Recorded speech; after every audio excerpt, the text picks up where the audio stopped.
know what it is, because once you figure out what's actually involved, It's okay. All right.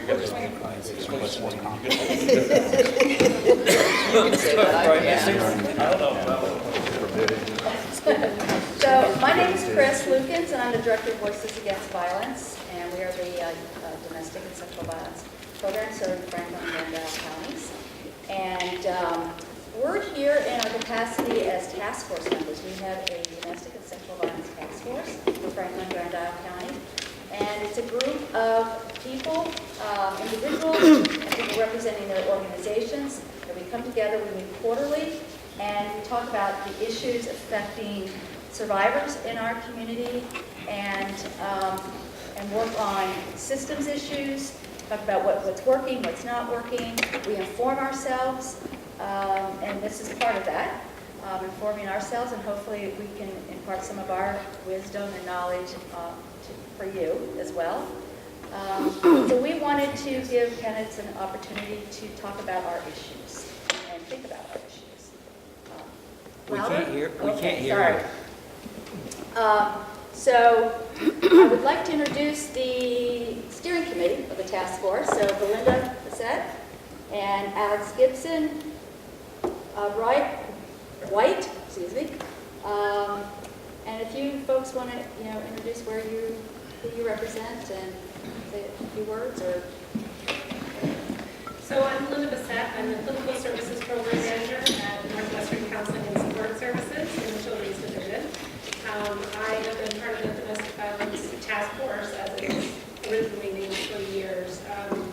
I am very concerned about domestic violence, sexual violence in our community, the impact it has on families and children, and most particularly, as of recent, the relationship violence with adolescents in our community, and how that may intersect with substance concerns within our community. Good morning. My name is Alex Gibson. I'm the district director. We're having trouble hearing you folks tonight. Can you, If you stand up, your voice will probably carry better. it'll help us. My name is Alex Gibson. I'm the district director for DCF Family Services here in St. Albans, serving Franklin and Randolph counties. I'm on the task force as well for the last year and a half, I believe. And I would say I'm very concerned with the same issues Belinda was talking about. And also, I'm really concerned, and I would love to hear some ideas around how do you grapple with stretching funding all the way from prevention to intervention when it comes to family violence. We serve hundreds and hundreds of children and their families who are impacted by violence, and I believe that there's a place for all of those dollars, and I would be really interested to hear how you think that those can be best used. Good morning. Thank you for coming. My name is Robert White. I'm the director of the Northwest Unit for Special Investigations Child Advocacy Center. We also cover Franklin and Randolph County. What we do is we're a nonprofit, multidisciplinary team consisting of law enforcement investigators, investigation department for children and families, prosecution, victim advocacy, medical services, and also therapeutic services. So what we hope to do is when a victim of severe child abuse or sexual violence comes to us, we provide all the services for them. We don't have to send them anyplace else. They don't get lost going from one silo to the other like in the old days. We handle about 200 cases a year for the past 22 years. That's kind of the average. And about 75% of those cases involve children. So we have a heavy workload. We see the family disorientations that takes place, how drugs affect mostly the children, and the things that are taking place in homes because of drugs. So I'm also very interested in hearing, some thoughts you might have on how we all can tackle this problem. Thank you. So we would like you to introduce yourselves, and if you want to say a few words, make a few comments, that would be great, and then we'll go into some questions. And after that, or before, whichever you feel works best for you, you can also ask the audience questions. There's many task force members here, plus some other community members, so. Okay, want to start here? Yeah, I'll start at the very end. I don't normally get this started because my last name's Tanner. So my name is Dustin Tanner. I'm a state senate candidate for the Franklin County and Alberg District. This forum means a lot to me. It's very nice to see some people here. The task force you guys have does really important work. So I'm here to not only learn a little more myself, to answer whatever questions you have of me. Originally from Fairfield, went to high school in Enosburg, so I've been from the more out there part of Franklin County, not St. Albans City necessarily, but I'm really happy to be here today. My name's Barbara Murphy. I'm the representative for Fairfax and candidate again for that seat. And pleased to have this opportunity. Sorry, I stepped in a little bit late, No problem. snuck in. Glad to have you. Didn't realize I was sneaking into the front of the line. I just did make a few notes about some of the things we did in the last session that hopefully do provide some support both to law enforcement and to the social services fields of just trying to get our hands around the issues and the impacts of these different crises and violent acts on families and on our communities. Two were gun laws, H-422 and S-221. Both allow law enforcement to remove firearms and dangerous weapons in cases of domestic assault and the extreme risk, respectively. So those are pieces that will hopefully make the environment a bit safer as people are trying to de-escalate from crisis moments. And two other laws, H-74 and H-603, both provide greater support to sexual assault survivors in documenting and the crime and protection from the defender. So there's a Victims' Bill of Rights, something like that it was titled, that does allow sexual assault victims to have access to having medical kits taken and whether they prefer to go ahead and go into court with their case or not, that evidence is maintained for them. And also the extent of their ability to come back after many years and pursue equity for their assault has been extended. So hopefully we've done some things to help, and we keep looking forward. And financing is always an issue, and I'm just so proud of how our counties, Franklin and Grand Isle, have coordinated the services we provide and speak to each other so that we overlap and support and we don't compete as viciously as we might for the few dollars that are provided. Thank you. I think because there's so many of you, and I wasn't expecting all of you, we're probably going to have to keep the comments shorter so we can get through everybody and get through our questions. But thank you for the information. Hi, I'm Kate LaRose. I'm running for state rep here in Franklin 3-1 in St. Albans, and I have to apologize. I'm suffering from a double ear infection right now, so I'm not as clear-headed as I normally am, and I'm trying to speak as loudly as I can, so hopefully folks can hear me. I have concerns, as you all do, that we often operate, legislate, grant money, administer programs as if these issues are silos. And from the work that you do, the work that I do, we know that they are not. These are very complicated systems levels issues. My background includes a lot of different aspects of these systems. And when I lived in Alaska, I was a court-appointed special advocate there, what we call guardian ad litems here. And the thing that stuck with me the most is, in Alaska, we were #1 in a lot of things, unfortunately. #1 for domestic violence, always in the top 5 for suicide, for domestic violence. These things are all connected. And when we would take children into custody, when they would be in the court system, it was because it was the safest place for them. And the thing that's the hardest about that is that safety doesn't mean that you're incurring less trauma. The trauma was still being incurred, and yet it was the safest place. So these are complicated issues. They don't end with hallmark endings. And we need to figure out how to do this in a way that doesn't inflict as much trauma. Hi, I'm Lynn Dickinson. I represent St. Albans Town. I'm running for my 6th term. I'm running for office to continue to serve the residents of St. Albans Town, and I have, in the 10 years I have served on 3 separate committees, Commerce and Economic Development, on Corrections and Institutions, and the last 2 years on judiciary, and I've learned a lot of in-depth information from very different and diverse aspects of Vermont life and Vermont issues, serving on those 3 different committees. I've also served for 10 years on the board at BFA. 4 of them I was the chair, and we dealt with all the issues involving a lot of the youth issues you're talking about, disciplinary issues, obviously the drug issues, academic issues, and worked hard to make BFA into a union high school, and so I also have experience preceding Act 46 with consolidation. We went through 3 consolidation votes in St. Albans City and Town. I also serve as a legislative trustee. I'm the vice chair of the Vermont State College System, which is a whole other learning experience as far as where we can do things for the citizens of the state.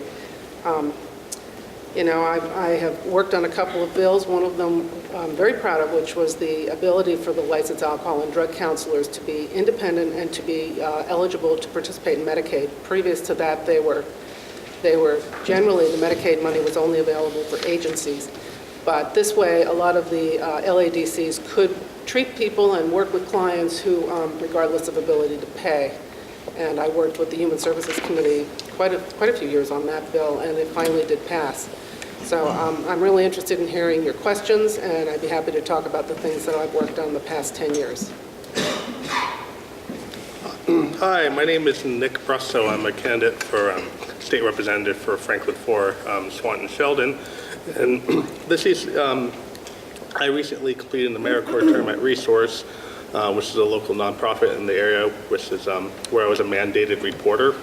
And I've dealt with some of these issues firsthand, and I'm willing to answer your questions, whatever questions you have, and also interested in learning more about these issues in the community.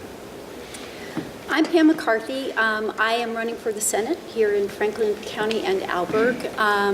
In my work previously here in this community as a Parent-Child Center Director and as the Field Director for the Agency of Human Services, there were a lot of intersections around domestic violence and abuse. Worked really closely with the Child Welfare Services as well as Northwestern Counseling and Support Services, and we really tried to look at things in terms of how can the system impact this in a positive way. How do we hear from victims and survivors about what will be most helpful to them? How can we be flexible in applying resources and integrating things so that we can come up with solutions that are timely and truly helpful in terms of what that particular individual or family is looking for?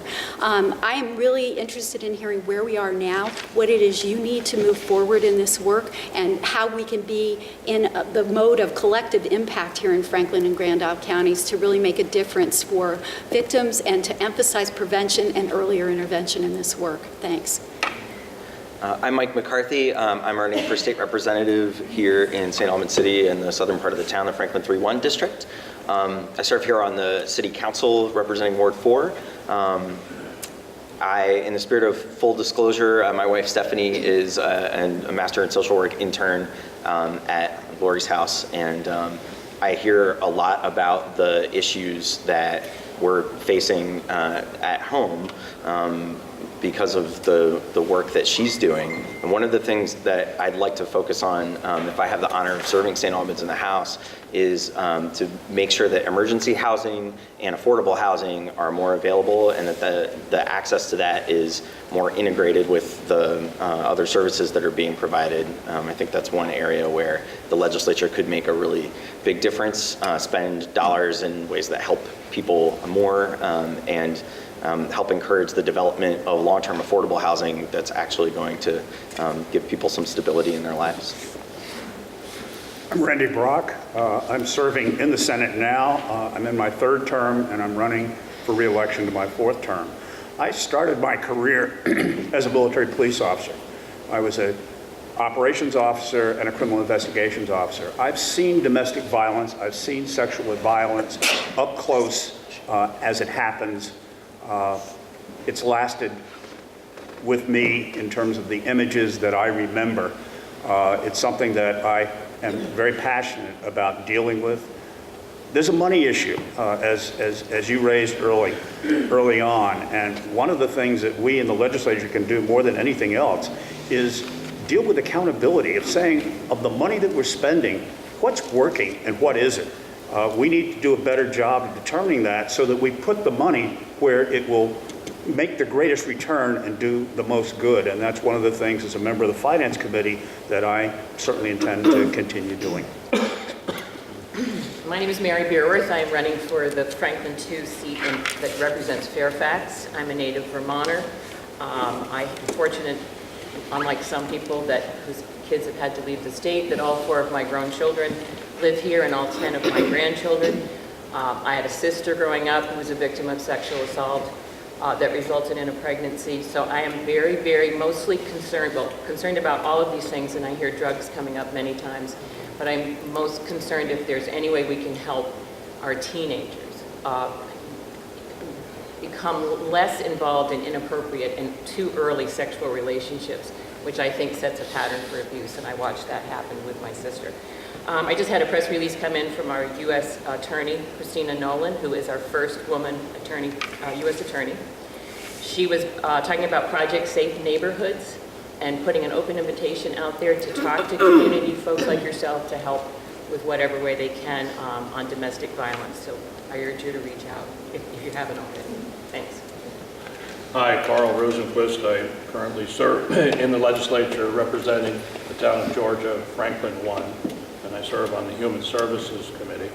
So we hear about many of the issues that have been brought up here today. I also serve on the Northwest Counseling and Support Services, and in that capacity I also am on the Child Care Action Team, where we're dealing with trying to come up with some solutions to the child care crisis in our community. Somewhat removed from the sexual violence issue, but obviously I'm very interested in hearing some of the issues you have to discuss here. One recommendation I would give, soon after I got on the board at NCSS, I took the mental health first aid course that they taught, and I found it very useful, and I think a lot of people should avail themselves of that opportunity. It opens up your minds a little bit to how we can see certain things going on in people's lives and maybe intervene at the appropriate time. And I think it would be applicable to the issues we're talking about here as well. Thank you. I'm Tammy Consaggio. I recently entered the race in Sheldon and Swanton as an independent write-in candidate. I've been concerned that the type of problems that we're talking about today have not been discussed enough, and I'm really excited to be here. I'm not going to talk about specific issues in my introduction because I have multiple ideas to each question with me. I'm concerned that parties have become too extreme and we're not working together enough. And I'm especially concerned that we had a special session this summer. I want to push for legislators to get their work done on time. We can't afford to have people fighting and not working together, and we don't solve problems that way. I also believe the government can't fix everything. And it's easy to say, well, they have to fix it, they have to fix it, we have to fix it. They are us. So we need more community involvement, and I've been a community builder my entire life. I was raised that way, I raised my family that way. So my platform theme is building communities together. Thank you for inviting me. Hi, I'm Sharon Fagard. I'm running for state representative in Franklin 5, so that's Berkshire, Franklin, Highgate, and Richford. And I volunteer on the Restorative Justice Panel in Richford. And you know, Richford gets a lot of attention around issues of poverty, transience, desperation, and high rates of violence, both domestic and sexual. But as anybody who works in the field knows, those issues are not limited to certain socioeconomic strata. And they're complex issues in some ways, and they're very simple in other ways. The people are what make it complex. I'm looking forward to learning a lot while I'm on this panel, though I have been studying the issues for decades. They have been of great interest to me, and I hope I have an opportunity to make some impact if I'm elected. Hello, I'm Cindy Weed, and I'm a representative from Enosburg and Montgomery. And I'm happy to have participated in voting for resources for domestic and sexual abuse and violence. And I think we're making great strides as far as bullying in schools. And I think we need to really look seriously at social workers in school to catch some of this bad acting. But mostly, you're the experts, and I think that you may have the answers that you can share with us more than us having the answers to share with you. Hi, I'm Mitzi Johnson. Proud to be the lone islander here. I represent Grand Isle County and West Milton and serve as the Speaker of the House as well. I'm really proud that in my 10 years on the Appropriations Committee, we began funding the special investigative units and got them spread statewide so that everybody has access to that. I think Representative Murphy mentioned a few of the things we had done in terms of reducing some of the gun violence with domestic assault. You know, with Vermont having a very high rate of murder from gun violence in domestic violence cases. We also passed laws allowing women to take time off from work to go to court, to be able to, for those that choose to press charges, this is incredibly important, looked at issues of human trafficking and a child born to rape in human trafficking conditions. There are now ways to terminate parental rights in some of those cases, and giving up and eliminating the statute of limitations on sexual assault, given everything that we're seeing come out, not only with what we're seeing happen in the church in places, but also sexual assault in all sectors of society. We know that sometimes it takes a while for those things to emerge. I think another key piece of this, while sexual assault and violence is not isolated to any economic strata, having options for women and having economic options for people to be able to, as Mike McCarthy said, find access to affordable or transitional housing, but also jobs, also being able to take time off for having a new baby or taking care of a sick child, being able to have a decent job where you can, where if you had the means to leave a situation, you could take care of your children. So that economic independence is an incredibly important piece of this discussion as well. So thanks for having us and raising these issues. Good morning, I'm Jim Fitzgerald. I live in St. Albans. I'm running for the House of Representatives in District Franklin 3-1. Tough to follow the speaker. It's a tough job to do because she's so well versed in these subjects. I'm here today mainly to learn. This is a very serious problem.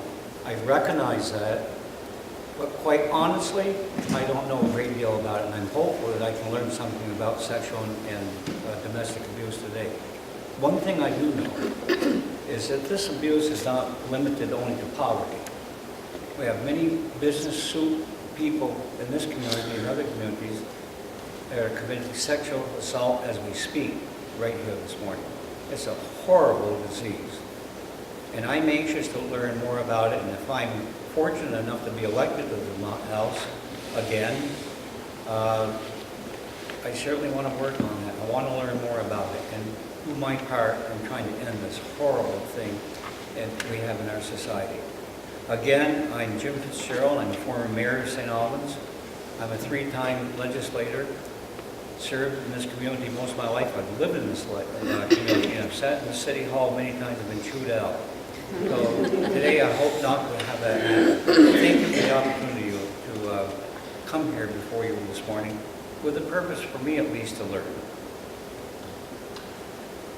I'm Brian Savage. I'm a representative running from Franklin 4, Sheldon Swanton. I am seeking my sixth term or next month. I have been exposed to cases of domestic violence through my work. I was in the banking business for 33 years, one of the, what I feel one of the causes of domestic violence can be financial stress in the family. That was the primary problem in families back when I was, I'm talking, 30 years ago. So I had to get involved with that, and then some morphed into cases of some pretty serious domestic violence. To say, that was then, that was 30 years ago, the situation has not improved. We have a whole variety of other issues that are now, I believe, affecting domestic violence and sexual violence.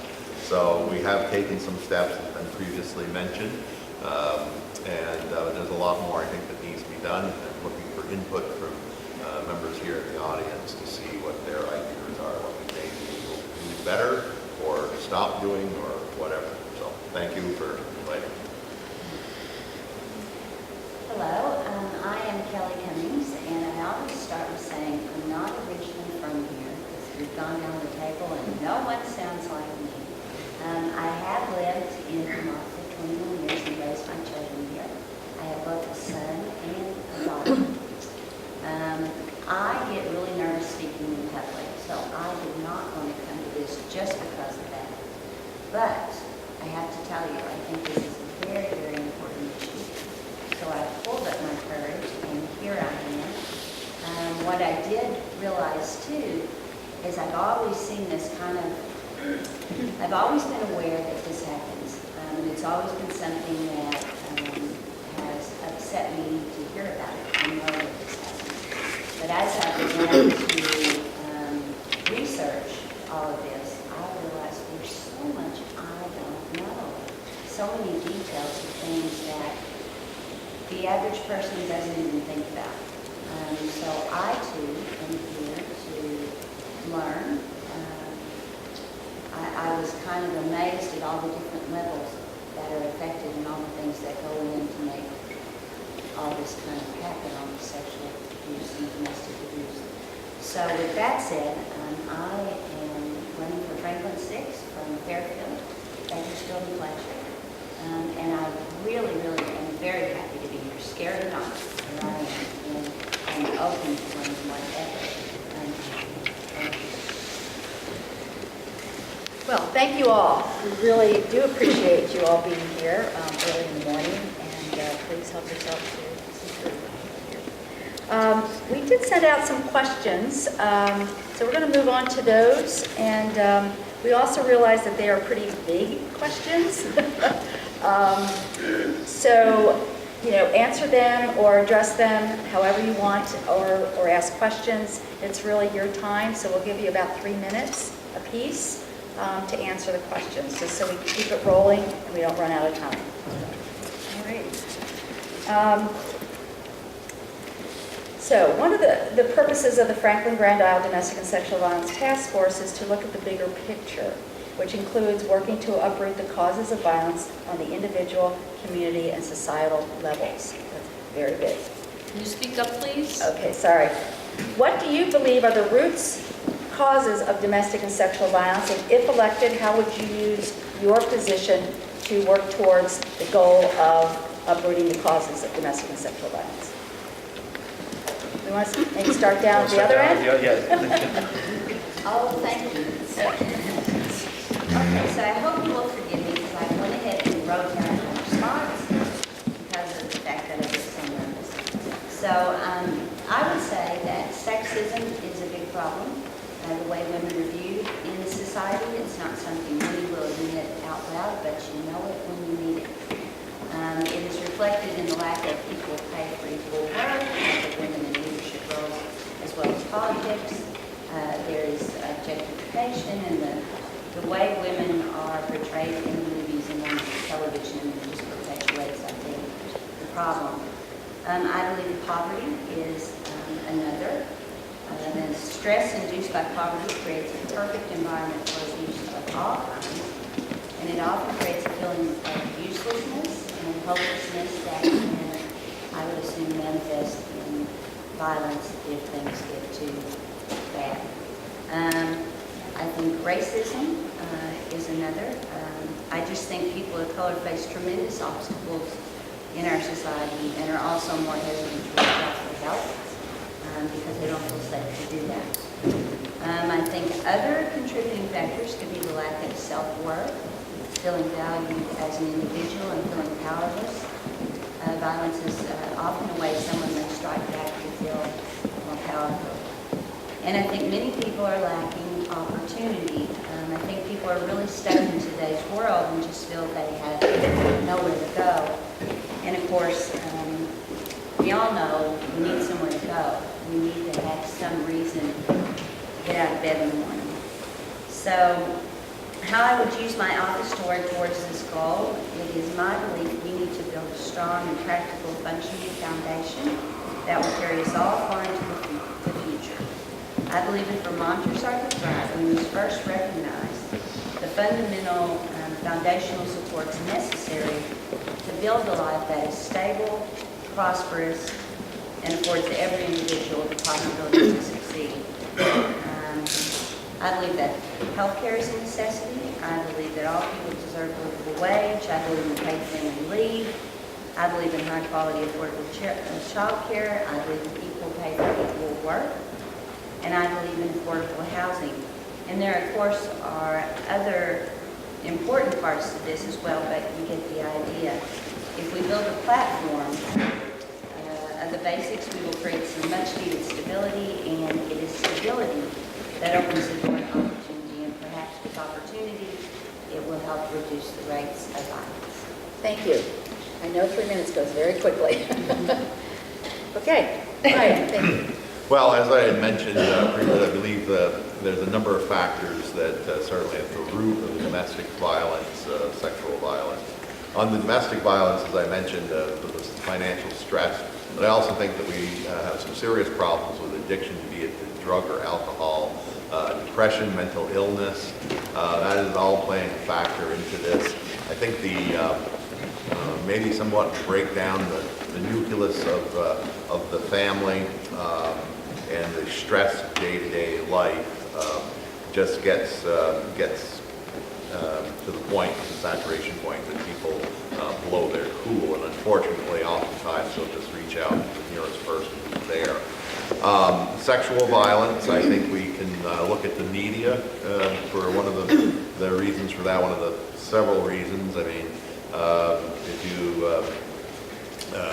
sit down for an evening of TV viewing, I don't think there's one evening a week that's free of any sort of sexual violence or violence in general in some of the programming, certainly the movies. So I think that's a lot of it.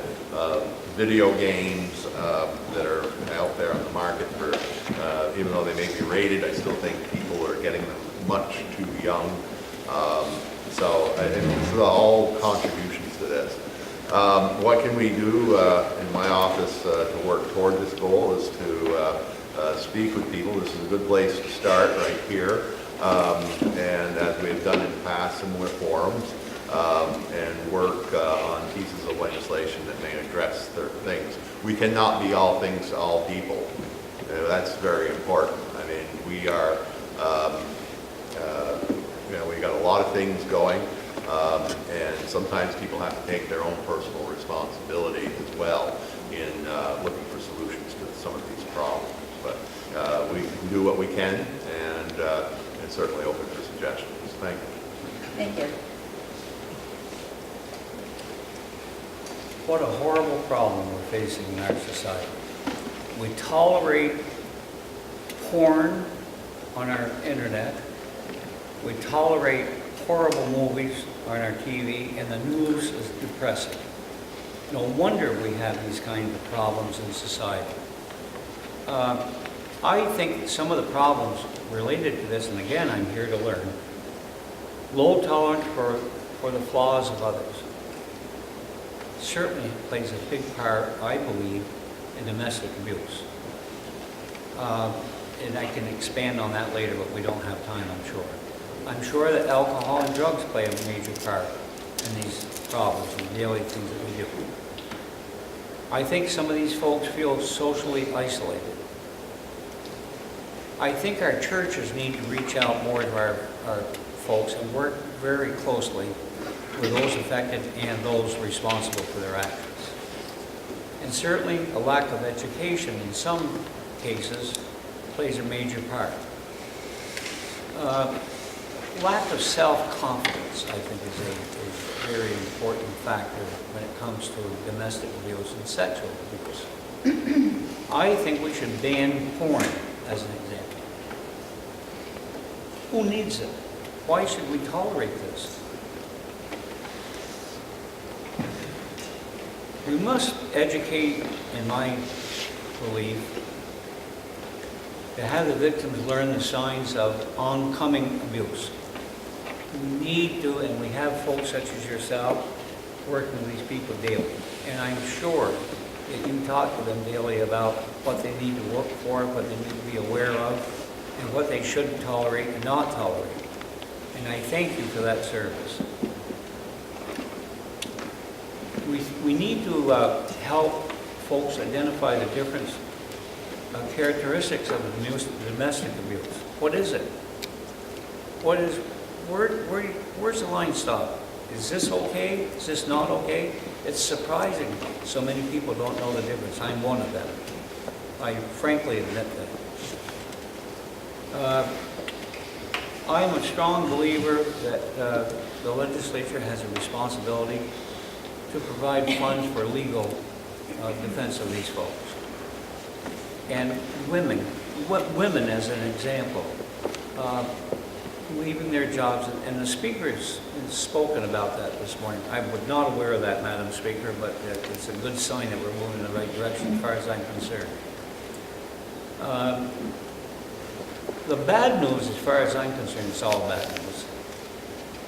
The state budget has reached its peak, in my belief, in doing much. We can do other things besides spend a lot of money. And I think within your groups, you need to look at some way how you can merge.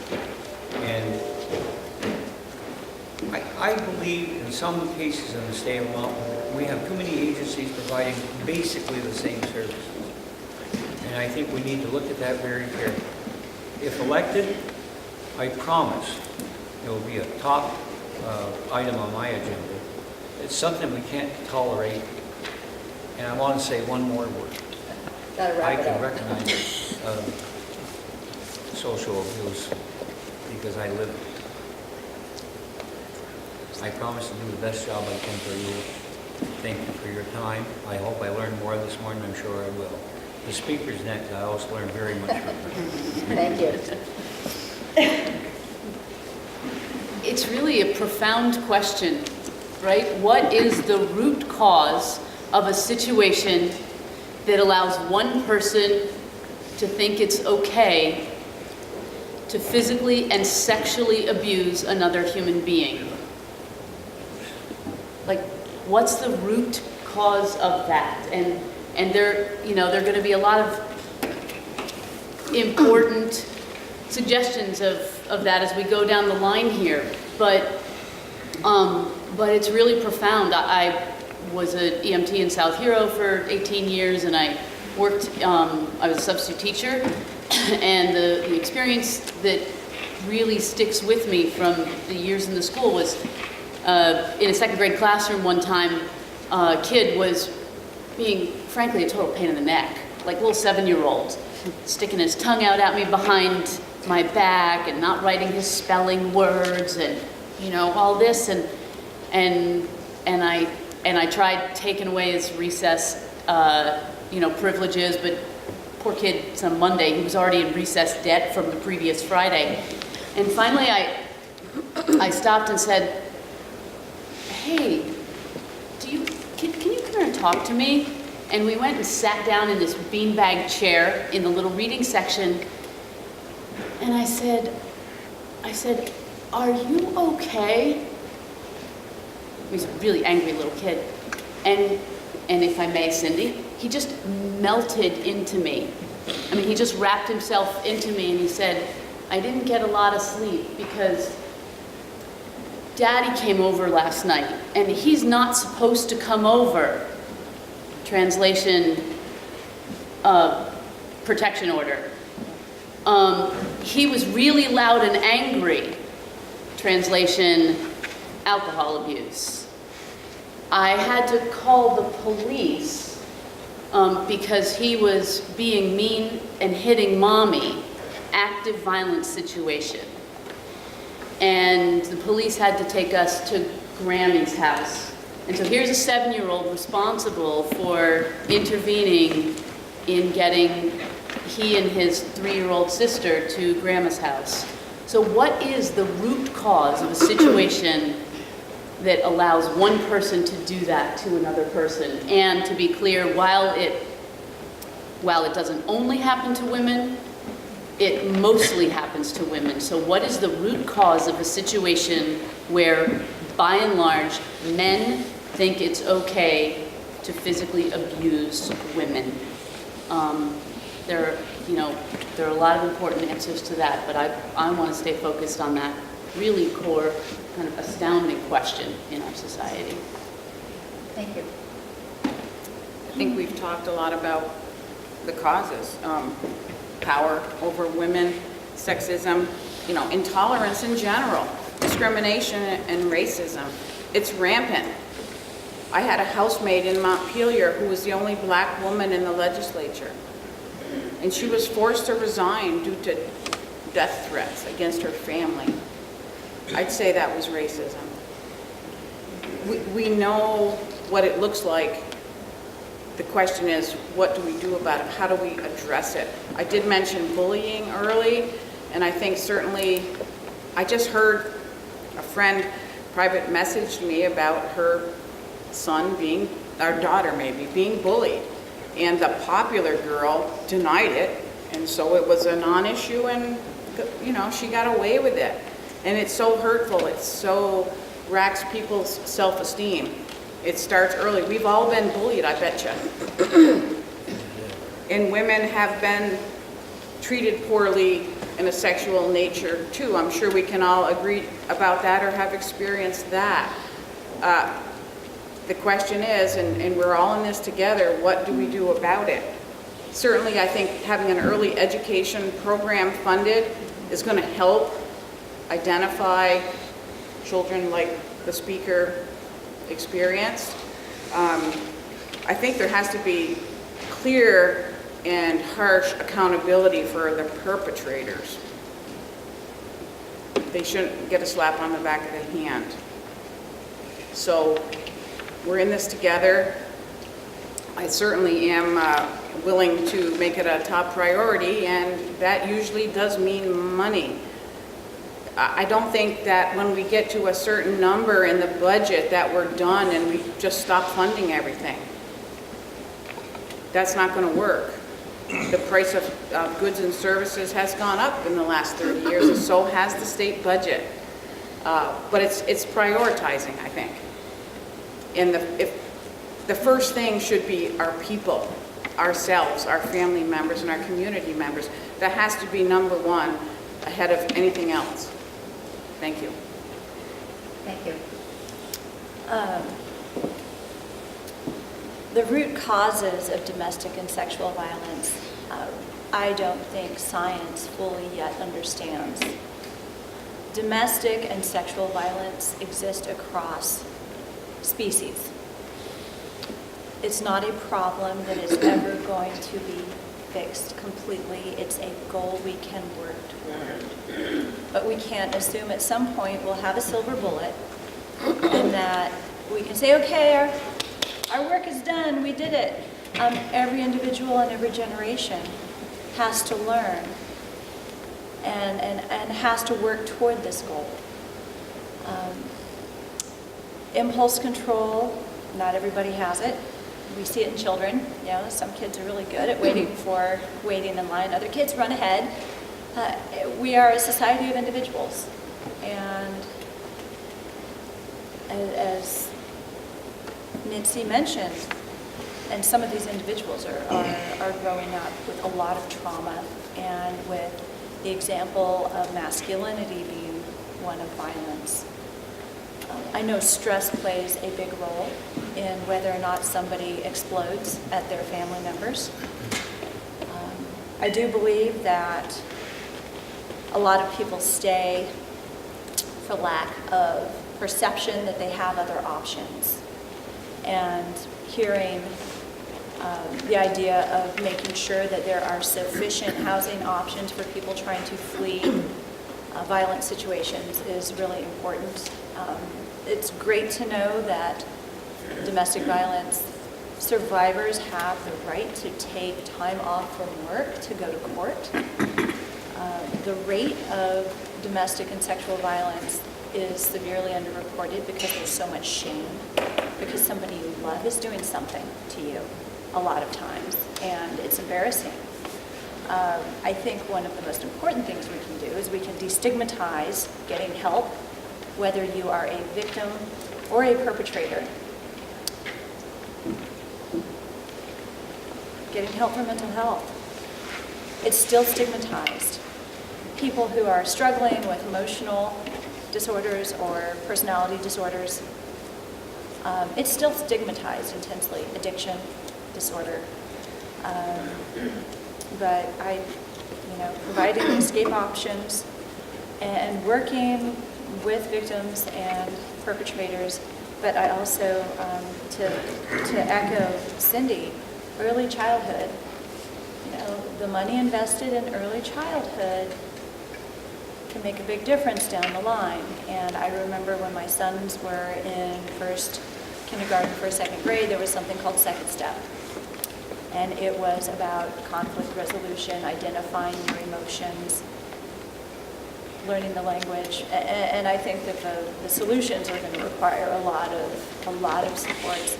I haven't served in the legislature, so I'm not going to say I know how budgets and everything work, but I'm very aware of the complexities and the simplicities of the issues. Thank you. Thank you. So I've been in the field for nearly 30 years. I've been in human services. I've been in higher education. I've worked in K through 12 schools. I've worked with Newsy way before your time. I worked with you when you were early in your career. And I also was an intern for the Abuse and Rape Crisis Program prior to it becoming Voices Against Violence and Lori's House. So from any angle and any age that I've worked with, this has been a problem across all socioeconomic levels, across all ages. So what do I believe the roots are? Not knowing how to manage anger and conflict effectively, which goes from generation to generation. A belief system that partners and children are property.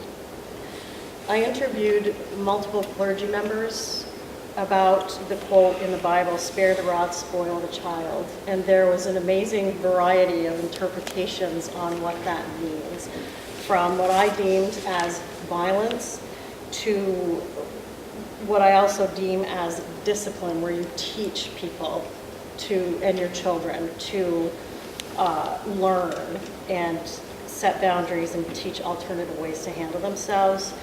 Low self-worth of the abuser and sometimes the victim, trauma. I learned at my internship at Abuse and Rape Crisis about the rule of thumb. This was a real law that a man could beat his wife with a stick as long as it was no wider than his thumb. And that has stuck with me for almost 30 years.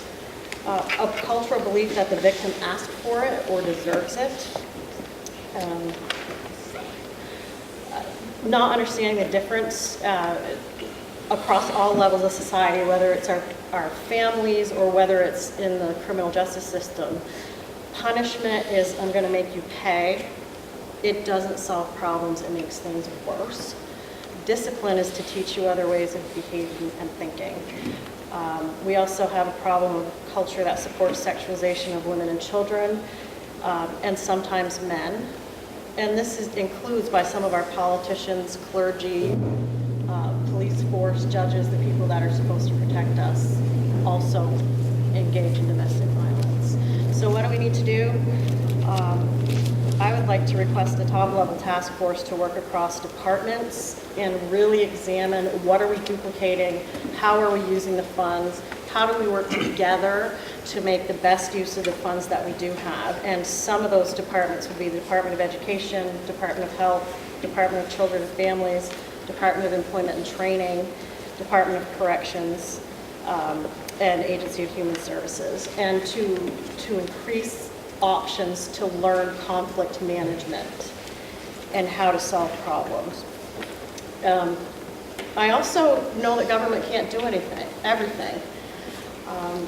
We think the government has to fix this, they have to fix it, they have to fix it. No, we all need to fix it, and we all need to be involved in this. So I will continue, as I have for my whole life, to try to inspire people to get more involved and to not look the other way.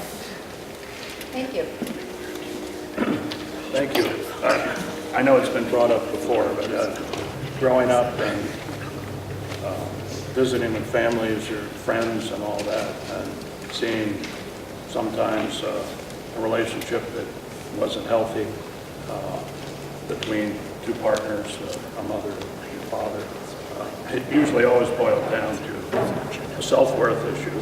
And I believe that is the central cause. Somebody brought that up here earlier, that it's like an internal conflict that somebody is having relative to self-worth. And it boils over. They take it out. Somebody who's weaker than them so that they can make a difference as far as they're concerned, and make a difference for that moment to relieve that internal conflict of self-worth. And I think that's what we have to instill in people, instill that in our young people, their feeling of self-worth and the fact that their space will not invade somebody else's space. Otherwise, this will continue. I think we need to emphasize to people that if they're in an abusive situation, they got to get out of it as quickly as possible. That's one of the biggest problems I think we have, is that somebody brought up they might love the other person in a way, but they're being abused. And the only way to stop that cycle is to get out, to stop the abuse by not being available to be abused. And then hopefully their partner working with people, they might get some mental health counseling, because I think at the root cause it is a mental health issue, the feeling of lack of self-worth. And it boils over, and that's what creates both sexual and domestic violence. Thank you. Thank you. Well, I am going to repeat a couple themes. I appreciate what I heard from Kelly and from Tammy, that lack of self-worth, and that takes me back to my concern about teenagers who don't seem to be getting the message. They seem to be getting one message, which is it's important to have a boyfriend, it's important to have sexual relationships, it's important to have experience. Vermont is still struggling with a 50% unintended pregnancy rate, and that to me derails everything for a girl's future or a guy's future. He's looking at a lifetime of child support, she's looking at losing her chance to go to college, or making choices that are all untenable for her, no matter what you decide. It's important that people understand that the judgment portion of a teenager's brain is not fully developed. The judgment portion is not developed until they're 21. So these sexualized messages that are coming their way are encouraging all the wrong behaviors. They're getting off track on their education. I watched my my daughter's friend make that decision to be sexually active. All the messages were coming into her, you gotta be pretty, you gotta be this, you gotta be that. She wound up with a lifelong sexually transmitted disease, and we watched her life just cascade down into drugs, into alcohol, into more bad behaviors and more terrible relationships. They lose their power, they need that judgment portion of their brain, and then they go to college and get even more sexualized messages. Representative Doug Gage brought to our attention in the State House last year I am a State House advocate, and he brought information about some of these violent video games. I'm sorry to even say this on where it's being taped, but you get points for raping a woman, and then you get more points for killing her afterward. I mean, this is outrageous. So those are some things I just wanted to share. I do believe we're seeing an increase in suicide. We need to empower young people, and I think part of that empowerment is to develop their character, and keep them involved in community. Go work in a soup kitchen. Don't think about relationships yet, and get that relationship equalized so that you're not beginning that whole pattern of letting someone take advantage of you. I am sorry. Thank you so much for what you do for counseling for kids. I was dismayed to hear that you have an average of 200 cases. We don't seem to be breaking that cycle. So please, I encourage you to look at what the messages are for their youngest teens. The new K through 12 sex education programs are going to have condoms in the nurse's office for 7th graders. Now, I want people to be safe, but still that's at a conflict with mandatory reporting of abuse. So I don't know how we're going to deal with all that. Thank you. Thank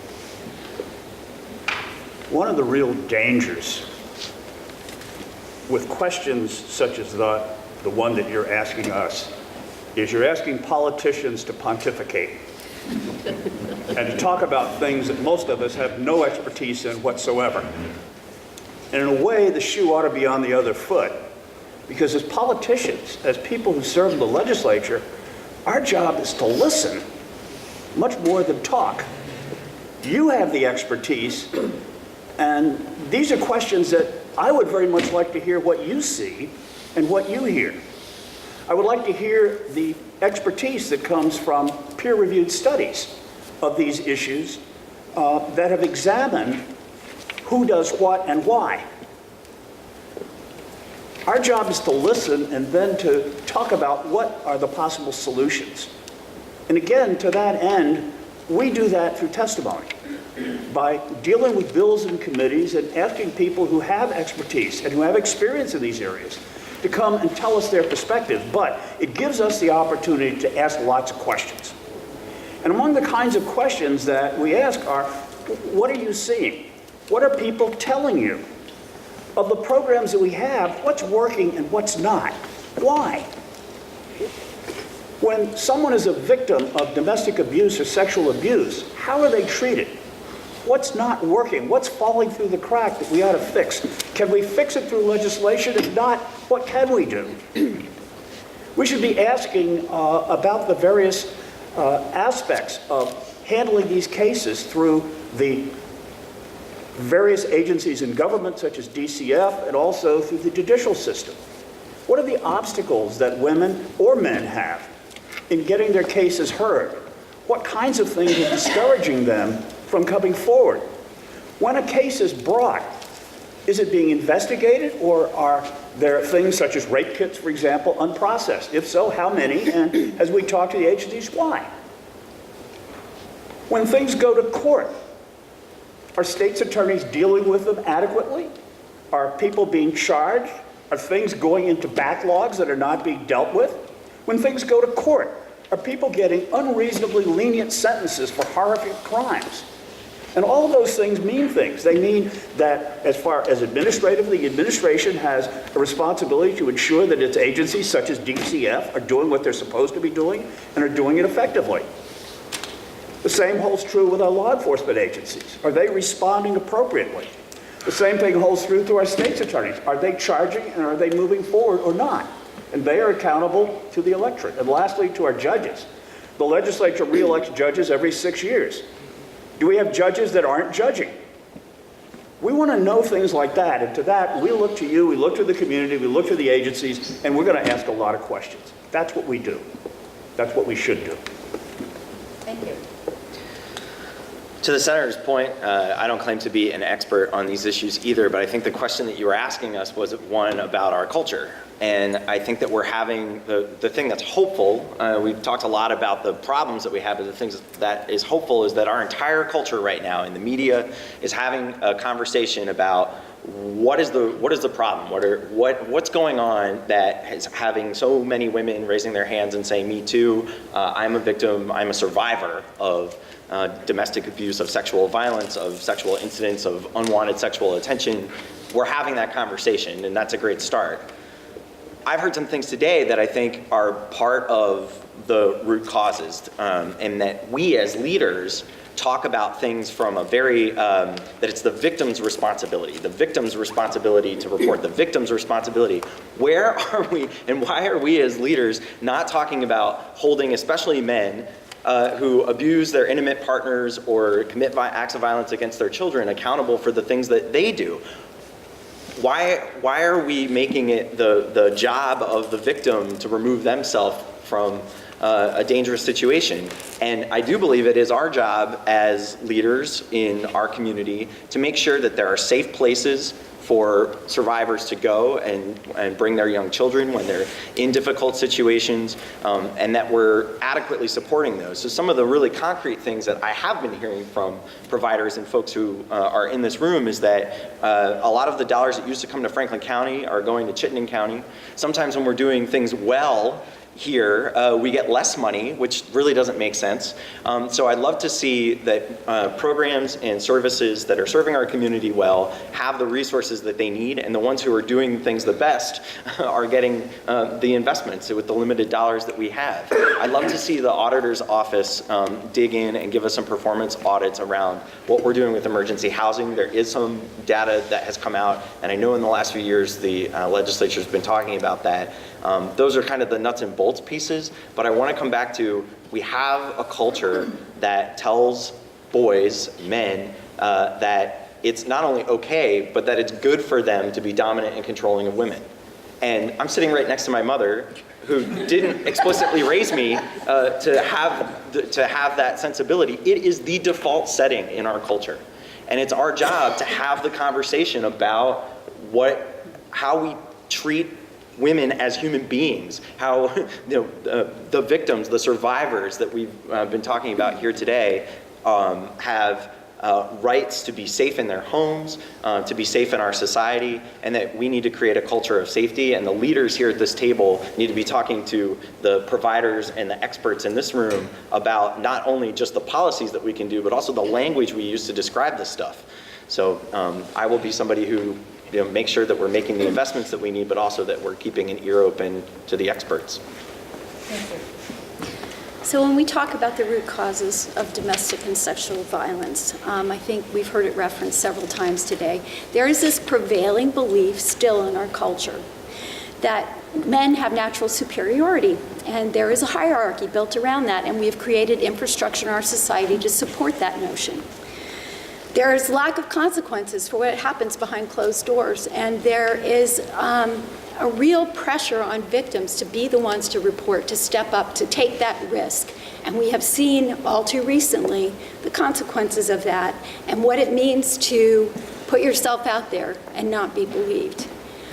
We've heard people today talk about young people and the sexualization of our culture and of young women in particular. I was one of those kids. I was 12 when I suffered sexual violence. I never reported it. I have lived with that and am now at a place in my life where I can say, no more. We need to be changing the culture. We need to be educating and informing our young people about what's appropriate in our interactions with one another. What is right for women and for men in their conduct with one another? What does gender fluidity mean in all of these conversations? The socialization of boys as powerful and women as nurturing and non-confrontational is something that we need to continue to look at. Nice girls and sugar and spice is one thing. It can be a real handicap for young women, and I think we need to think about that. Similarly, we need to think about how boys express themselves and their masculinity in our society. To Mike's point, it's the default position to go back to being strong and not crying and doing all those things that stereotypically we expect of boys. The historical objectification of women and violence against women, we've heard several examples of this morning. To see that as entertainment is appalling. We need to do something about that in our society. We've become kind of numb to that, in my opinion. The social and economic and political inequality of women persists. And we are here to continue to step up and to speak up and to encourage other young women and even older women to do that at this point in their lives. We're seeing that in the Me Too movement right now, but again, the pressure and the onus is on women to be able to put their voices out there in ways that are powerful and meaningful and change the system. We need to continue to educate and inform and to change attitudes and behavior. These are issues of human rights and social justice. We need to address sexism and oppression through social and political change. We need to work to create economic and housing stability for families and limit children's exposure to adverse childhood experiences that may predispose them to domestic and sexual violence. Let's work together to change beliefs and traditions that justify and normalize violence, including faith traditions. Let's promote healthy, ethical human relationships. Thanks. Thank you. I think the ultimate, or at least one of the ultimate things that causes domestic violence is power. The victim, the abuser needs to have power over the victim. I believe that, and there's mitigating factors too, such as alcohol abuse and mental health. But I think ultimately it's power. Over 80% of domestic abuse cases go unreported in Vermont. I believe that we need to do a better job at removing the barriers for reporting domestic abuse. We need to get social services into schools. For example, I know Steps to End Domestic Violence has been reaching out to schools and getting into schools in Chittenden County. That will give people, students in those schools, a better chance to report domestic violence when it's happening and give them a safe space to do so. We need to make it so that when someone reports domestic violence, when they get a restraining order against someone, it's not a really quick one. Give them more than 10 days, give them maybe a 30-day restraining order, so that they have time to settle and help get a place to live and create a new life, basically, in a lot of ways. And we also need to make sure that domestic violence cases are handled properly in our in the legal system, making sure that I know in some cases when they're trying to get a restraining order, they have to represent themselves because they can't afford an attorney. So we need to make sure that we can offer legal services to victims at a cheaper and make sure it actually exists for the victim.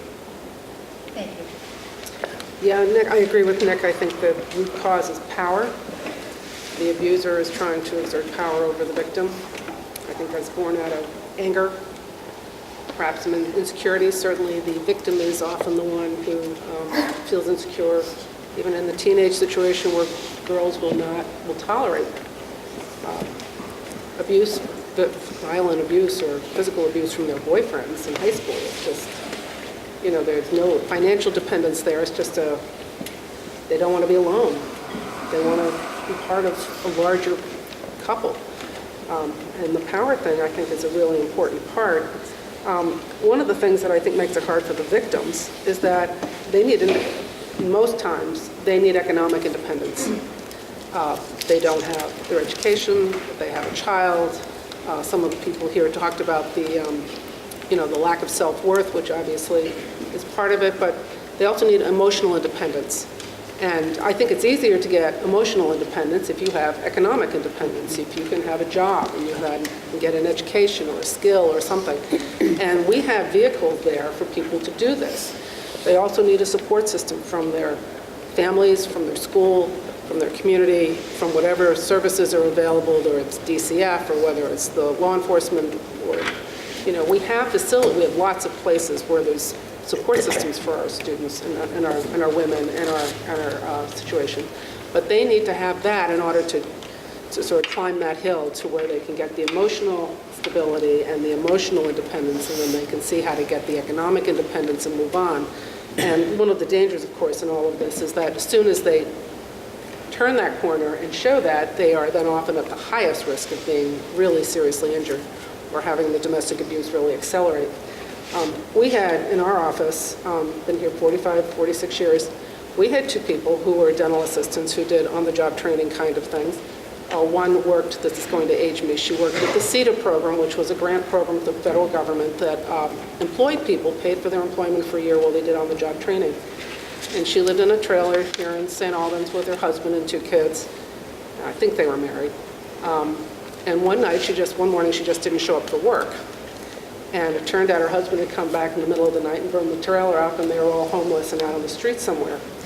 And, you know, we didn't know what had happened, and we had to find before cell phones and all that, we had to try to track her down and figure out what had happened. We had another lady who was a tenant of ours across the street, and she came from the CTE program in Essex.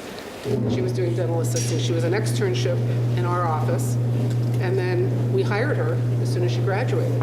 And I thought she was married. She also had 2 kids, and she ended up having the relationship just disintegrated. But she had family who came from out of state and helped her. But she had been trained, and she had a job to go back to and worked at something. Now, the good news is both of those ladies ended up okay. The training they got was on-the-job training with either some federal help or with a vocational center, gave them an opportunity to earn a living and go out and work. And they both went on and did very well. So, you know, if you give the opportunity, and we have facilities and places to do that with. We have a state college system, we have community college, we have vocational centers. The opportunities are there if they get the proper support. Thank you. For 2 summers in a row when I was in high school, I was volunteering for a camp for kids who lived in homes of domestic violence. And initially I did that because I could lead songs and I could lead activities. First summer in, it got real heavy when I realized it wasn't all about songs and activities, and we were having to lead kids through creating safety plans. For older kids, this was talking through, having them write it in their journals. For younger kids, this was drawing out safety plans with crayons. In between that first summer and that second summer is when I started realizing that we need to believe, not blame victims and survivors. What happened the second summer is a number of kids came back, and I was in shock. This was before we knew about things like trauma-informed approaches or adverse childhood experiences or what we know now and just beginning to uncover about brain science. And I was in a place where I blamed those parents. What happened? You were here last summer. Why have circumstances not changed? And what I came to realize, and am realizing again and again every single day that I do this work, is that we are here to support people. We are here to support families. We are not here to blame them. We are not here to make decisions for them. They have agency of their lives, and we are here to provide services and resources when people need them and want to access them. I also believe that consent needs to start early. We need to start teaching consent as early as toddlers. My 2-year-old, very early on, when he was 2, we would offer him options. He knew that his body was his body. He didn't need to hug people. He didn't need to kiss people because they were family. He also knew the anatomically correct names. That was the first words he knew. He never had, hoo-hoo or whatever the other words are. So, you get things like running through Hannaford's yelling penis and vagina, but I knew that made him safer as a result. And I think we need to do that more with all of our kids. I've heard a lot about what we should tolerate as a culture. How about this? How about we don't tolerate sexual assaulters in our leadership? How about we don't tolerate sexual assaulters in our state house, in our Supreme Court, in our presidency? We need to be better than that. Thank you. There's not a lot left to say, but I would follow up that we do need to do a better job of calling it out where it's found, that as witnesses, we need to be supportive to bring light on actions that are not acceptable. And a root cause, to be very simplistic, is respect for oneself as well as for others. I think that if people are able to gather a greater respect for their own selves, they do have that ability to then see others have that same right to have respect held to them. Oh. Thank you. Can you just give me the question again, just so I know exactly what it is? It's been a while since.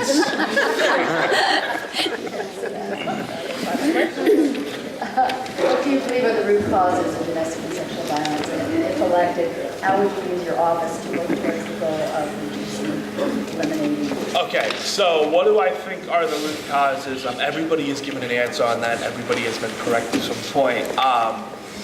I can't really say what the root causes is. I know it comes from a culture where, men are taught, to be powerful and to be mean to women, and it's a toxic culture that we have.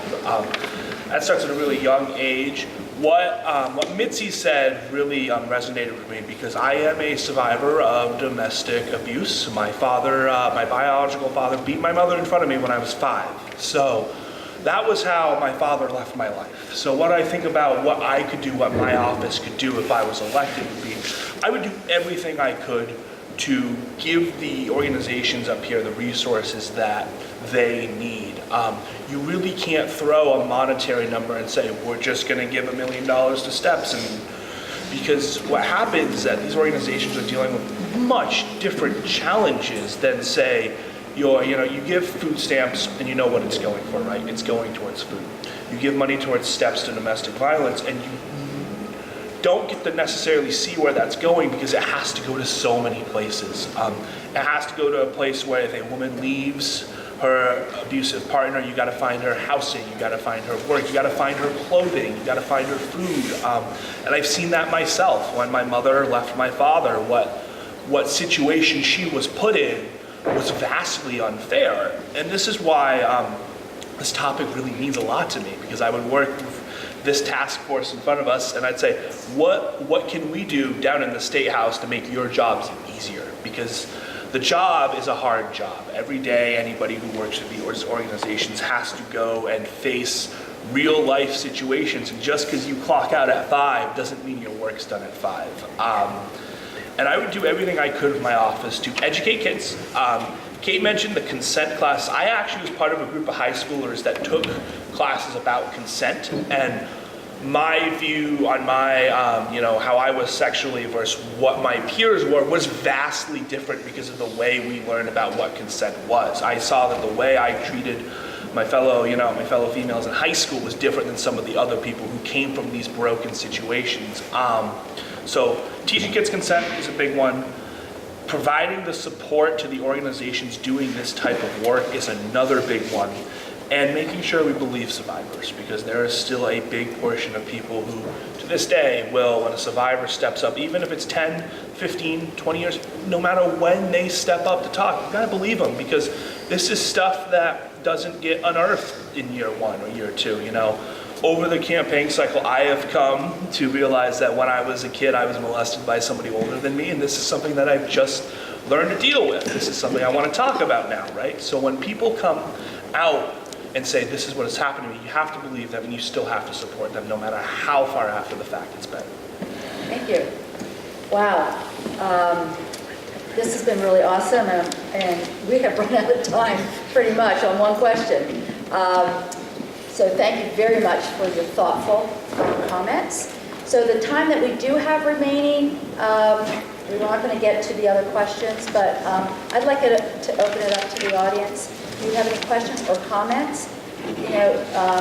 Some of you mentioned that you would like to hear from us, so there may be some information that we'd like to impart, or the audience would like to impart. So why don't we use the last 5 minutes or so to do that. I want to be respectful of everybody's time, so we'll end on time. But also, just to say that you can reach out to any one of us. You can reach out to our program. You can reach out to other programs. We will talk your ear off, probably. If you want some information, we will gladly provide you some information. And we can also send you some information. So if you would like that, we certainly can do that. But I'd like to give other folks a chance to comment or ask questions.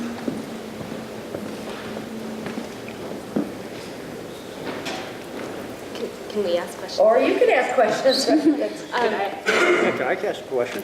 Sure. What would you like us to do? If we could do something right now that would help this issue, that would help deal with this issue and solve it, that you want the legislature to specifically address in the next session, we'd love to hear it. What would you like from us? I want you to revisit the new bail rules, because all of the hurdles that have been put in place recently to hold someone, especially domestic violence, domestic abusers, accountable immediately. You know, we used to have a default rule that you arrest the aggressor, and a judge was called and bail was set, and there was some time to cool things off. The aggressor was held on bail.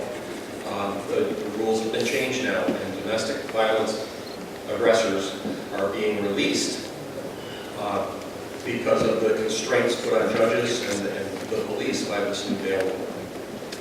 So please look at that. I have a question. Can I say something? Yes, I have a question. I would like everyone in politics to acknowledge the fact that domestic and sexual violence, the root cause is not a root, it's like an interconnected system of systemic oppression. And also recognize your place in that system and what you can do to help survivors, to empower women and other survivors.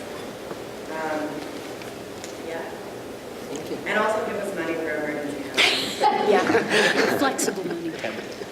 Could I just say one quick thing? I had promised a friend when I came here today that she would remind, and I know you all are aware of this, that men are abused too. And I know you all know that, and right now the emphasis is on women, but she had a friend who was married to a woman with tremendous anger and bipolar issues, and it's very difficult to men to come out and admit their abuse. So I just feel like I just had to put that. Dustin reminded me. I have a question for all of you.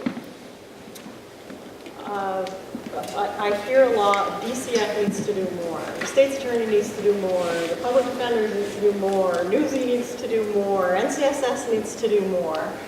They all need to do more. The police, the courts. Do you have enough funding to do your jobs? No.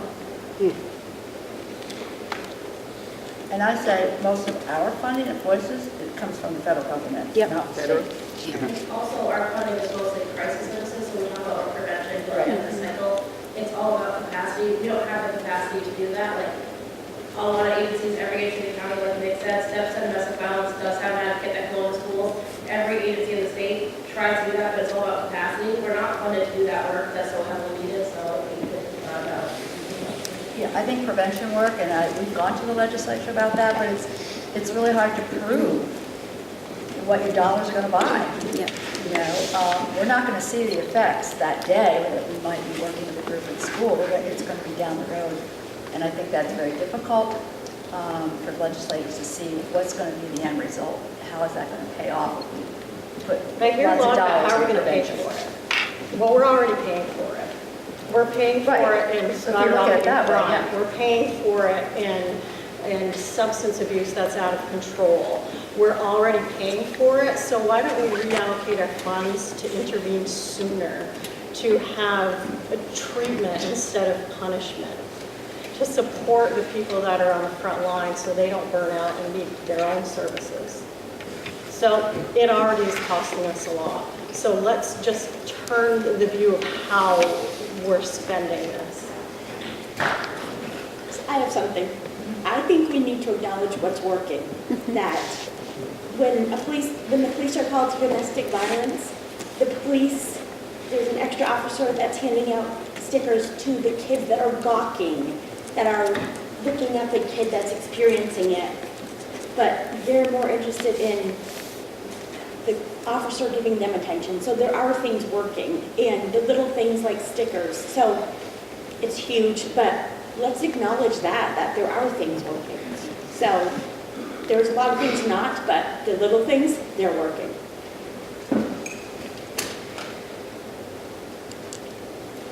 Oh, yes.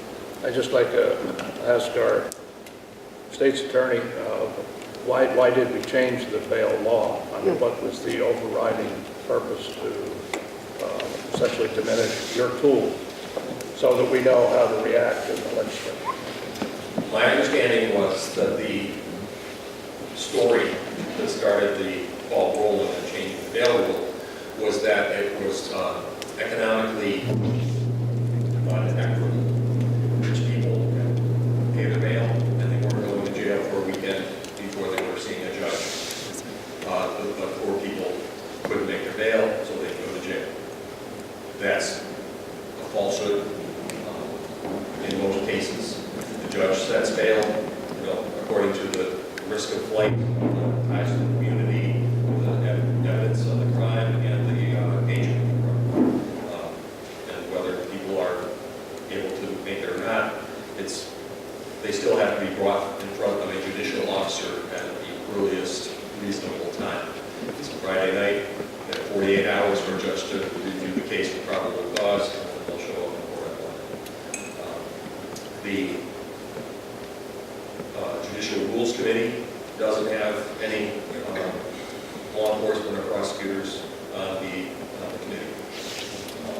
And I think there was a lot of input by the Defender General's Office, who has essentially employees on the Judicial Rules Committee, to put more hurdles into holding someone on bail.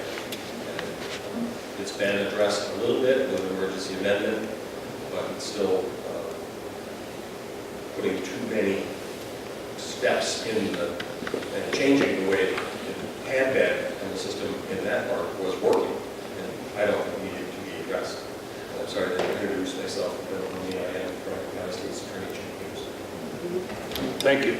I have another question. Should I just interrupt? It is 10 o'clock, and we say we go till 10.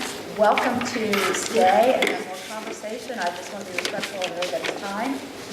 We do have the room until 10:30, so if you want to stay and have more conversation, I'm sure people would love that. Or you can get people's information to contact outside of this session. So I just want to say that. Yeah.